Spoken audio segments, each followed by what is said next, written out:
중국하고 우리나라하고 굉장히 비슷한 점이 많아요. 중국도 한 2015년부터 시작해가지고 이 부동산 붐이 엄청나게 일었어요. 2021년 여름까지 일선 도시들 있잖아요. 그 집값이 거의 한 3배 올랐거든요. 이렇게 올라버리니까 사회 양극화가 너무 심해진 거예요. 부자들은 엄청나게 부자고 가난한 사람들은 그 도시에 가서 살지도 못하는 상황일 뿐만 아니라 거기가 살아도 그런 집을 안 갖고 있는 사람은 엄청나게 가난하게 된 거예요.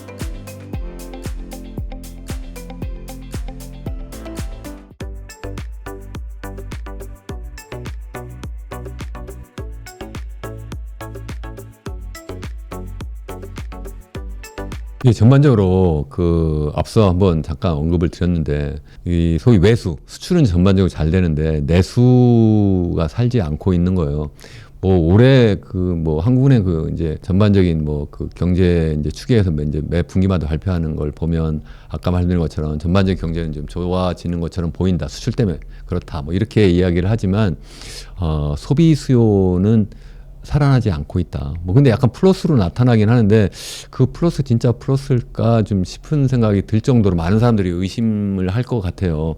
왜 그러냐면 우리나라는 이 양극화도 굉장히 심해져가지고 돈 있는 사람들은 많이 쓸 수 있는데 돈 없는 사람들 대부분들 막 지금 엄청나게 허덕거리거든요. 왜 그래요? 한번 생각해보면 물가가 지금 엄청나게 많이 높아져가지고 도대체 장보기가 겁난다. 지금 말씀하신 것처럼 그렇게 되고 있는데 어떻게 경기가 살아날 수가 있겠나 싶거든요. 어쩌면 우리나라 GDP에서 제일 많이 차지하는 비중이 소비예요. 소비가 한 49% 정도, 한 50% 정도, 절반이거든요. 그 소비가 제대로 살지 못하니까 경제가 사는 것처럼 보이지 않는다.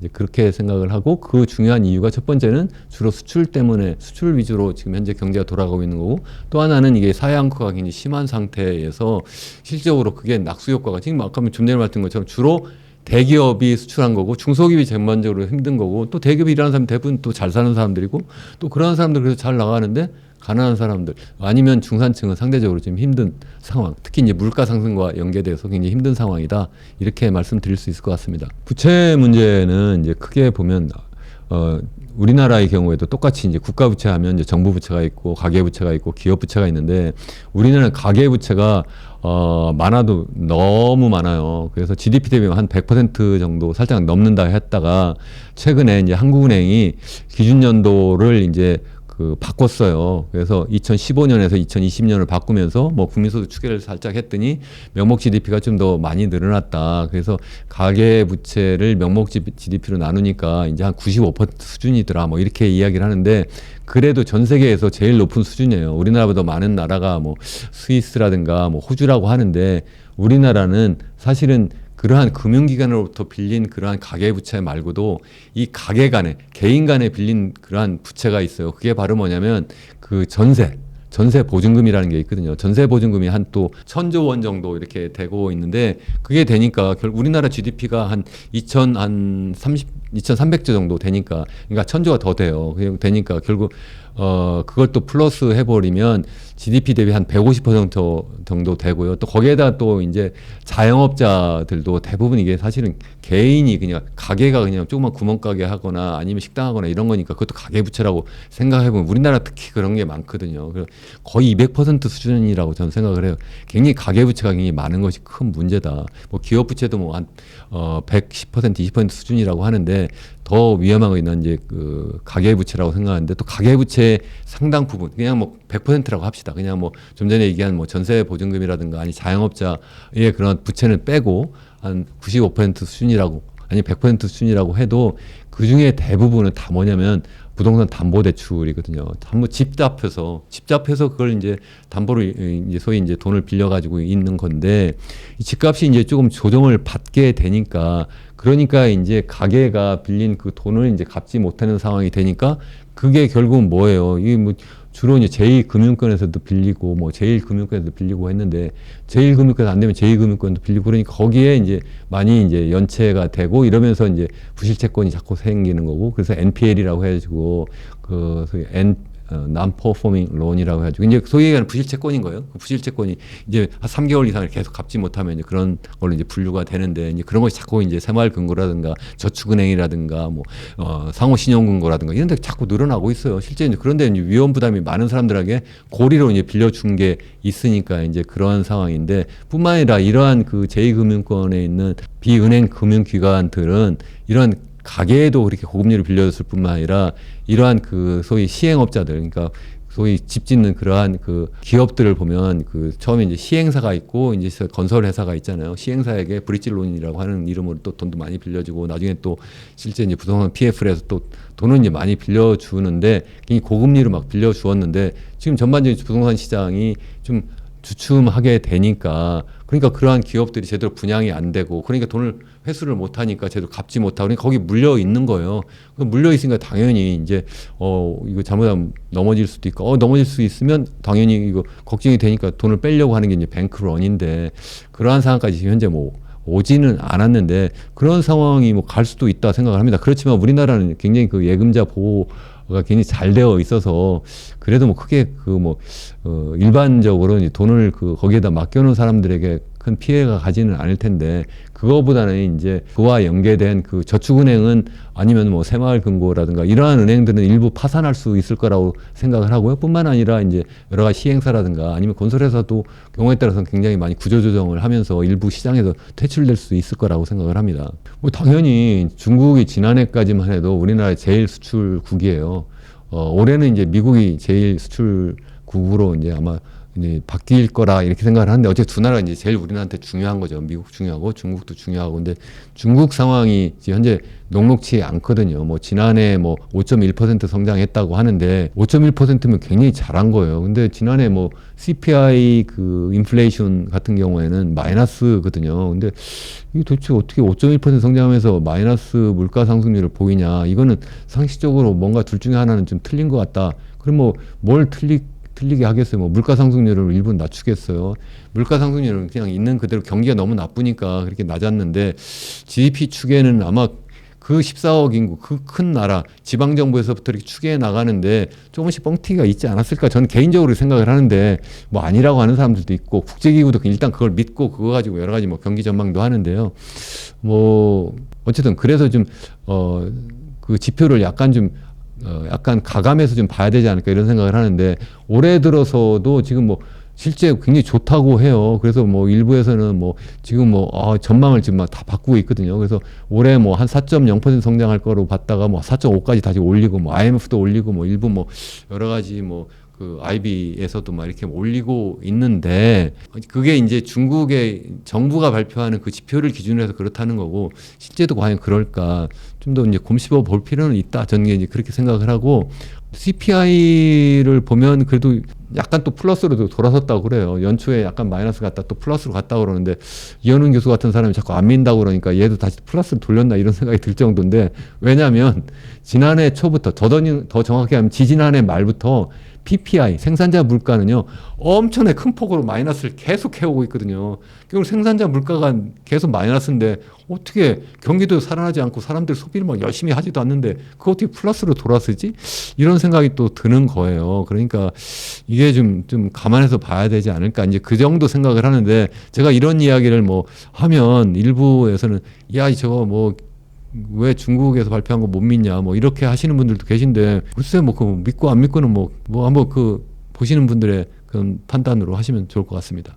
아니 독재 정권이면 경제가 문제없이 잘 살려나간다는 그거 자체가 저는 일단 잘못된 생각이라고 생각을 해요. 근데 많은 우리 중국 경제 전문가 분들 중에서 그렇게 말씀하시는 분이 계세요. 뭐라 그러냐면 중국 경제가 지금 굉장히 위험한 상황이다 이러면 뭐라는 줄 알아요? 그럼 이래요. 중국 경제는 미국하고 달리 정부가 경제를 통제하고 있어서 절대 넘어지지 않는다. 아니 그러면 자본주의 시장경제보다 이 일당 독재, 사회주의 계획경제, 사회주의 시장경제가 훨씬 더 좋다는 뜻이잖아요. 그럼 전부 다 글로 가야 되겠네요. 뭐 그건 말이 안 되잖아요. 그렇게 생각하면 우리가 1997년 외환위기 겪을 때도 정부가 경제를 완전히 옥죄고 정부가 주도해가지고 경제를 운영하다 폭망했거든요. 지금 중국이 딱 그렇게 하고 있는 거예요. 중국이 시장경제라고 하지만 사실은 정부가 주도해가지고 경제를 갖다가 뭐 이렇게 되고 저렇게 되고 감나라 밤나라 이 정도 하는 정도에 꽉 잡고 그냥 끌고 가는 방식으로 이렇게 하는데 그러니까 안 터진다는 건 그 논리적으로 말이 안 된다. 도리어 마치 거품을 뭐 미국도 마찬가지로 자꾸 거품을 키우려고 하다가 그러니까 그걸 막으려고 하다가 펑 터지는 것처럼 이것도 그럴 수가 있다는 거예요. 그렇다고 해서 뭐 그러니까 무조건 터진다 그런 뜻이 아니라 그러니까 중국은 사회주의 국가고 공산당 일당 독재고 그러니까 경제를 꽉 붙잡고 있으니까 안 터진다는 것은 정말 논리적으로 말이 안 된다는 말씀이고요. 터지면 더 크게 터질 수도 있다는 얘기고, 그럼 왜 이런 상황까지 갔느냐 이런 건데, 그 중국하고 우리나라하고 굉장히 비슷한 점이 많아요. 중국도 한 2015년부터 시작해가지고 이 부동산 붐이 엄청나게 일었어요. 그래서 2021년 여름까지 그 뭐 소위 일선 도시들 있잖아요. 뭐 상하이라든가 아니 뭐 셴전이라든가 아니 뭐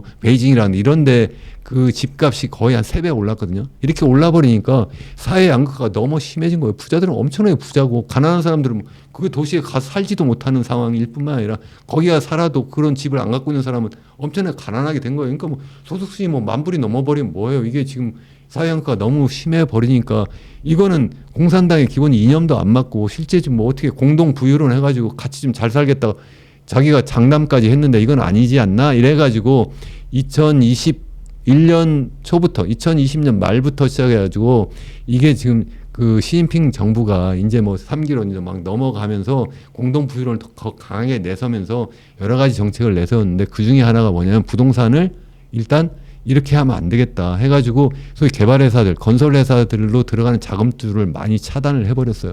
그러면서 이제 그 더 이상 그게 계속 자금줄이 이제 자금이 계속 조달이 안 되니까 돈을 빌려가지고 쉽게 여러 가지 그 주택 공급 이런 부동산 공급을 할 수 없는 것도 있고 또 코로나 상황이 딱 돼버리니까 이 사람들이 꼼짝달싹 못하게 되니까 집에서 완전히 봉쇄가 돼버리니까 어떻게 나가가지고 뭐 옛날처럼 소비도 못하고 옛날처럼 뭐 집을 사겠어요. 그러니까 부동산 경기가 확 꺼져버린 거예요. 확 꺼져버리니까 이제 코로나 상황이 이제 지난해 초부터 이제 풀렸잖아요. 풀렸는데도 이게 보니까 코로나 상황 때 엄청나게 힘든 상황이 딱 돼버렸으니까 이제부터 그러니까 다시 가서 집 살까요? 아니 이제부터 가서 뭐 돈 열심히 풀을까요? 아니죠. 이제는 옛날 그렇게 힘든 상황을 딱 거쳤으니까 이 고난행군을 한번 했으니까 잠깐 그래, 내 보복 소비 잠깐 하고 한두 달 했죠. 한두 달 하고, 그 다음에 다시 또 열심히 돈 모아가지고, 그거 가지고 저축하고, 그거 가지고 도리어 해외로 돈 빼돌리려고 하는 그런 궁리만 했지, 그걸 살리는 그런 정책을 안 했다는 거예요. 그러니까 전반적으로 중국이 소비가 살 수가 없고, 그러니까 전반적으로 위축이 되고, 그러니까 중국의 기업들 입장에서 생각하면 국내 시장이 제대로 살아나지 않으니까 중국 같은 경우에는 소비가 상대적으로 뭐 미국이나 우리나라보다 차지하는 그 GDP에서 차지하는 비중이 좀 낮아요. 우리나라 한 50% 된다고 했는데 중국은 한 40% 정도 돼요. 그래서 40%면 굉장히 높은 거예요. 높은 그 소비가 제대로 살아나지 못하니까 전반적인 경기가 좀 위축되고 있다. 그래서 그걸 이제 살리려고 하는 정책을 많이 쓰고는 있어요. 그래서 전반적인 금리도 좀 낮추고 대출 금리를 막 낮추는 거 뭐 많이 이제 여러분들도 아실 텐데 그것도 뿐만 아니라 이제 그 중국 정부가 전반적으로 경기 살리려고 해가지고 실제 돈을 막 푸는 정책을 지금 많이 쓰고는 있는데 그래서 약간 살아난다 이렇게 하고 있어요 실제. 그래서 약간 그러한 어떤 경기 부양 정책 하나 또 수출이 의외로 또 이제 잘 되고 있는 것 그것도 이제 어쩌면은 이제 위안화 가치가 많이 떨어져서 이제 환율 효과도 있지 않을까 이런 생각을 하는데 그런 상황에 약간 살고는 있지만 이게 거기도 중국의 경우에 인구 고령화가 굉장히 심각한 상황으로 막 지금 가고 있거든요. 거기도 지금 한 그 전체 인구 대비 65세 이상 인구가 한 14% 정도 되고 소위 얘기하는 출산율, 합계 출산율은 1.1명 수준이 채 안 돼요. 1.0명에서 1.1명 사이. 이 정도 되면, 이 정도면 전 세계 그 소위 그 인구 고령화가 많이 진행된 뭐 일본이라든가 아니면 유럽이라든가 미국보다 훨씬 낮은 수준이거든요. 굉장히 빠르게 인구 고령화 많이 진행되고 그래서 인구 자체가 늙어갈 뿐만 아니라 총인구도 줄고 생산 연령 인구가 막 급격하게 줄어들고 있어요. 그렇기 때문에 중국 경제가 장기적으로도 굉장히 어렵다. 그러니까 단기적으로도 어려울 뿐만 아니라 장기적으로도 굉장히 어려운 상황이다. 그 얘기는 결국 뭐냐면 우리나라에게도 그 나라에게 많이 수출을 해서 어떻게든 먹고 살아야 되는데 그게 쉽지 않을 거다. 뭐 그런 말씀을 드릴 수 있는 거죠. 그 관점을 뭐 제가 뭐 많이 이야기를 했어요. 사실은 제가 지난해 말에 그 중국의 대학에 그 뭐 컨퍼런스에 가가지고 직접 그한 중국과 한국의 일본화 위기라고 하는 그러한 논문도 발표를 했어요. 그러니까 가만히 보면 중국하고 한국이 굉장히 비슷한 점이 많은데 그게 첫 번째 인구 고령화고 또 하나는 완전히 부동산에 몰빵하고 있는 거고 그러니까 완전히 부동산에 몰빵하고 건설업에 완전히 몰빵해가지고 그걸 위주로 해서 계속 그동안 경제를 버텨왔는데 그러다 보니까 가계부채가 엄청나게 막 늘어나고 그러다 보니까 이게 그대로 계속 지속 가능하지 못하다. 그러다 보니까 최근에 이제 부동산 가격, 주택 가격이 많이 떨어지니까 그게 이제 경제에 큰 충격이 오고 있는데 이러한 상황에 플러스해서 대외적으로 보니까 중국이 지금 미국하고 이렇게 완전히 이렇게 패권 경쟁을 하는 그런 상황으로 그냥 저기가 자기가 원하든 원하지 않든 그렇게 가게 되고 있고, 또 우리나라는 패권 경쟁을 중국하고 아니면 미국하고 하고 있는 건 아닌데 둘이 해버리니까 우리는 완전히 뭐 완전히 고래 등에 고래 싸움에 새우 등 터지는 그러한 격이 딱 돼버리니까 또 대외적 조건이 좋지 않잖아요. 이러한 상황이 딱 보니까 1990년 그 버블이 꺼지던 일본의 상황하고 너무 비슷하다는 거예요. 그래서 85년에 플라자 합의라고 하는 그러한 합의가 있어서 일본의 엔화 가치가 갑자기 뭐 한 2년 동안에 한 2배 높아졌거든요. 가치가. 그러다 보니까 그 일본의 그 중앙은행은 막 금리 낮추고 막 돈 풀고, 또 일본 정부는 또 재정정책을 해서 엄청나게 막 또 추가적인 확장적인 재정정책을 막 쓰고 이렇게 하면서 돈이 엄청나게 풀리니까 사람들이 그거 가지고 뭐 했냐면 또 땅 사고 집 샀거든요.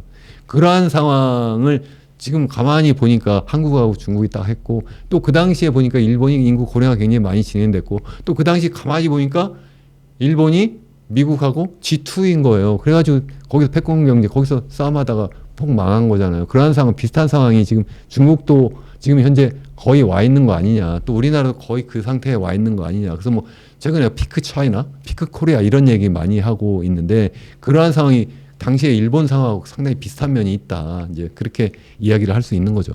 뭐 변화를 줄 수가 있겠죠. 근데 뭐 일단 첫 번째는 가능성이 뭐 20%라고 그러니까 확률 게임으로 하면 20%가 그리 높은 건 아니잖아요. 내가 어떤 주식 투자를 하든 어떤 투자를 할 때 20% 믿고 내가 몰빵하고 그것만 믿고 내가 앞으로 잘 될 거야 이럴 수는 없잖아요. 그런 면에서 그게 뭐 굉장히 좋다 이렇게 이야기는 굉장히 어려운 거고, 더군다나 그게 실제 이제 있다 해도 그게 실제 이제 그 원유가 실제 이제 채굴이 되기 시작해서 그게 우리 경제에 영향을 미치려면 최소 뭐 10년 이상 또 걸릴 거 아니에요. 그러니까 당장 그게 우리가 경제에 좋은 영향을 미칠 거라고 보지 않습니다. 그걸 믿고 우리가 앞으로 잘 되니까 뭐 모든 걸 또 희망 고문을 할 수는 없는 거죠. 그렇지 않다고 생각합니다.